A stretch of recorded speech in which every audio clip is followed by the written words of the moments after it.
between the years 1964 and 65, he was laid more than the entire male population of Australia.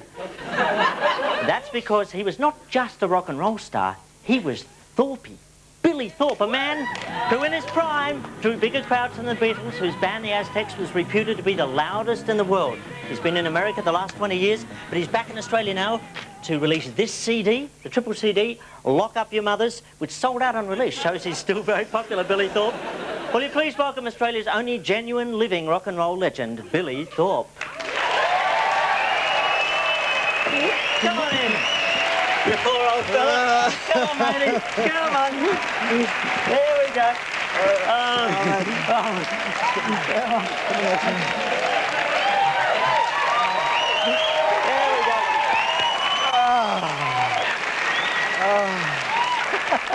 Thank you, Andrew. Oh, it's all right. Thank you, mate. Oh, you poor 47-year-old thing. We've got you an easy chair, a nice cup of cocoa. Oh, thank you, and mate. some water to put your teeth in at any time or... during the interview. No, sorry about that. You got laid more than the entire male population of Australia. It must have been great to have sex on tap like that. It was. It was on tap. Yeah? I mean, well, it was the heyday of the, it was that whole English, teeny bopper revolution. I mean, there was millions of prepubescent teenagers that were with hormones going crazy. I am, man. And they were hanging out of windows and under beds, and they were great days to be a teenager, and particularly when you're a star. It was great. Didn't you just say no? I couldn't say no, Andrew. Oh, really? I was helpless, yeah. So do you ever, now you're back in Australia, do you ever bump into any of those one-night stands? Well, no, I don't sort of recognize. I wasn't looking at their faces. No. Well, however you choose to do it. I mean, does anyone ever come up to you and say, remember these? Yeah. As a matter of fact, yeah. Actually, you know, some of the shows we've been doing around Australia, there's audiences have been people that we played to in the early Aztecs in '64 and '65, and then later in the summer days in the '70s, have been coming to the shows, and people with stories. I mean, couples that met at concerts, at festivals, and got married and still together, bringing their kids along. It's been extraordinary. And you can tell her at Aztecs concerts because they're going. Because they're all like this. How loud were the Aztecs? We were pretty loud. Well, the equipment was really bad in those days, and you couldn't get really good gear. So we used to play with a lot of sound on stage and just put the voice through the PA, right. Voice and drums through the PA. But we were pretty loud. Deep Purple came out and played with us, and they couldn't compete. It was really you were louder than Deep Purple? Yeah, we were pretty loud. Oh, I hope you're more interesting than Deep Purple. Well, yeah, me too. Yeah. So, what's it like having all that volume at your disposal? Because you used to have a stack of amps, like.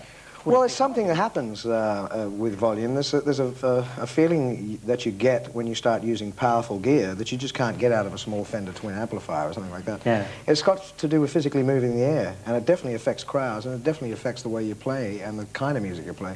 But we were sort of pushing the envelope, and I mean, I'm slightly deaf in this ear because I always used to play like that. But it was great fun. Oh, that's good. If I need to insult you, I'll just go around to that side of the chair. Right, yeah. You'll never hear me. It's tremendous. Do you have, 47, well, it's young by Rolling Stone standards, but by a lot of rock and roll standards, it's not young. Do you find you have Blue Rinse fans now? Yeah, I do, as a matter of fact. We played, I was down here, not with the Aztecs, but I came down here in '91 with Mick Fleetwood, because Mick and I had a band in the States, and we played up in a gig in Geelong, and the mixing guy came back after the show, and he was just in hysterics. And he said there was a woman in the audience who had blue hair, you know, dressed in a pink dress, and he was worried about it because it was pretty loud. Yeah. And once we started playing, because she didn't know a lot of the songs we were doing, most people don't think I'm crazy, she did a backflip and landed on the console, and they had to carry her out. Really? So, well, you know, it's like, I realise now... Granny's on speed. Granny's on speed. Everybody. But there must have been fans around us that were in their 30s when I was in my early teens, that are now, obviously, 30 years later in their 60s, so... They synchronise their pacemakers to the bass drum. Well, I played up in Alexandra Headlands last week, and my mum came along. You know, my mum's 87.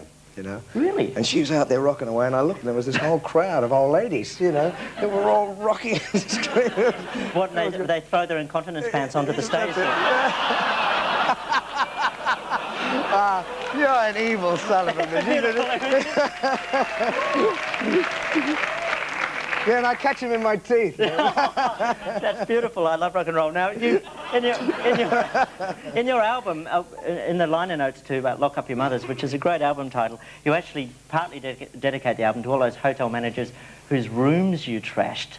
Yeah, well, we were pretty wild, and we got away with a lot. And there were a few times where hotel management were just treated us very bad, so we returned the compliment. Is that an art that bands of today have lost? I think so. Yes, Yeah. I think it takes great finesse, great practice. Yeah. You know, I think it's an acquired taste too. Well, Billy, look, this is other people's money, so I don't care. Why don't you go and trash your dressing room for us? Show us how it's done. Yeah, come on, look, come on, right now. Love it. Do it. Look, just go for it, mate. I really don't care. This is your dressing room. There's your guitar. So what can I? Anything? Trash the lot. Go for it. Let's start with this. Yeah. Okay. Go with that. Here, mate. It feels great. You try it. Therapy. Yeah. Come on.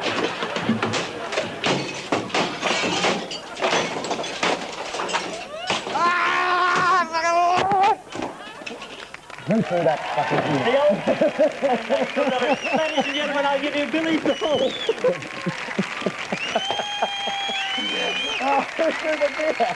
Away from me, calling the woman out. What I say now, last time I'm telling you, pop that jive. Don't wanna find yourself outside.